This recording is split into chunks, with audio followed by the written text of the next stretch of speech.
शैलाब का पुरुष सर्ग 3 भाग 3। उनकी बात सुनकर पुनः मुनिश्री को प्रणाम कर वे विवेकी और भक्तिवान राजा बोले, आप जैसे निरीह और ममताहीन पूज्य सत्पुरुष हम लोगों के लिए पुण्यवर्षी पृथ्वी पर विचरण करते हैं। सतत ऋणों से ढके अंधकूप में जिस प्रकार पशु गिर पड़ते उसी प्रकार मानव इस अति घोर संसार के विषय सुखों में पतित हो जाता है और दुख पाता है। उस दुख से बचाने के लिए हे दयालु भगवान, प्रतिदिन घोषणा की तरह आप देशना देते रहते हैं। इस असार संसार में गुरु वाक्य ही एकमात्र सार है। अत्यंत प्रिय स्त्री, पुत्र और बंधु बांधव ने और मुझे मेरी विद्युत सी चंचल लक्ष्मी भोग के समय सुखदायी किंतु परिणाम में भयंकर विष के समान विषय भोग और केवल इसी जन्म के लिए मित्र से स्त्री पुत्रों से कोई प्रयोजन नहीं है। अतः हे भगवान, मुझ पर कृपा करिए और संसार समुद्र को पार करने में नौका सन दीक्षा दीजिए। जब तक मैं नगर में जाकर पुत्र को राज्य लेकर लौट नहीं आता तब तक हे दयालु पूज्यपाद आप इसी स्थान को अलंकृत करते रहे, ये मेरी प्रार्थना है। आचार्य श्री उत्साहवर्धक वाणी में बोले, हे राजन, तुम्हारी इच्छा अति उत्तम है। पूर्व जन्म के संस्कारों के कारण तुम तत्वों को पहले से ही जानते हो, इसलिए तुम्हें देशना देना दृढ़ मनुष्य के हाथों सहारा देने का निमित्त मात्र है।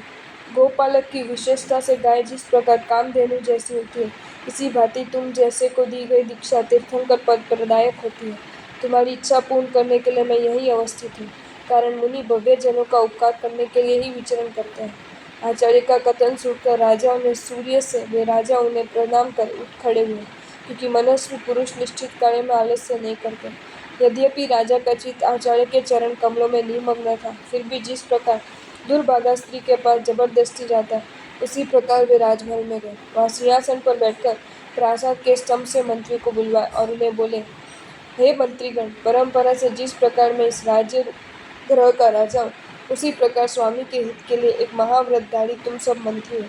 तुम लोगों की मंत्रणा से ही मैंने पृथ्वी को जय किया, इसमें मेरा बाहुबल तो निमित्त मात्र है। पृथ्वी का भार जिस प्रकार गणवाद, धनोदधि और तनुवाद ने धारण कर रखा है, उसी प्रकार तुम लोगों ने ही मेरे राज्य को धारण कर रखा है।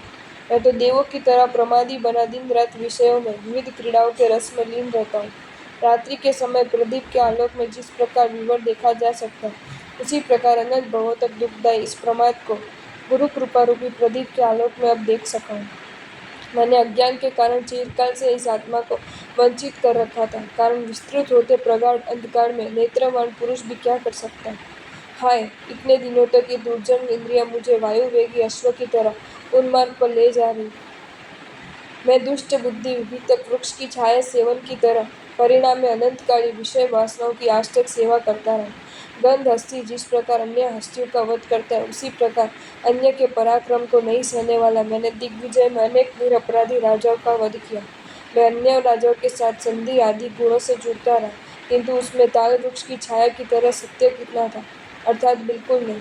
जन्म से ही मैंने अन्य राजाओं के राज्य को छीन लेने में दत्तादान ग्रहणकारी का ही आचरण किया।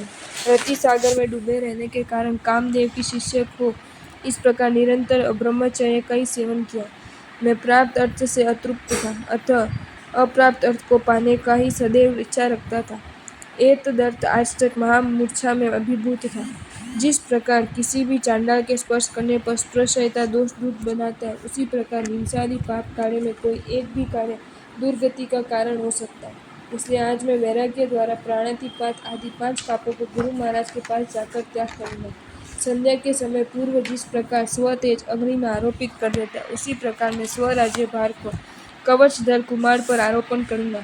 तुम लोग कुमार के साथ भक्ति भाव का व्यवहार करना। वैसे तो तुम लोगों को ये परामर्श देना ही आवश्यक नहीं है, कारण कुलवाणों का तो स्वभाव ही ऐसा होता है।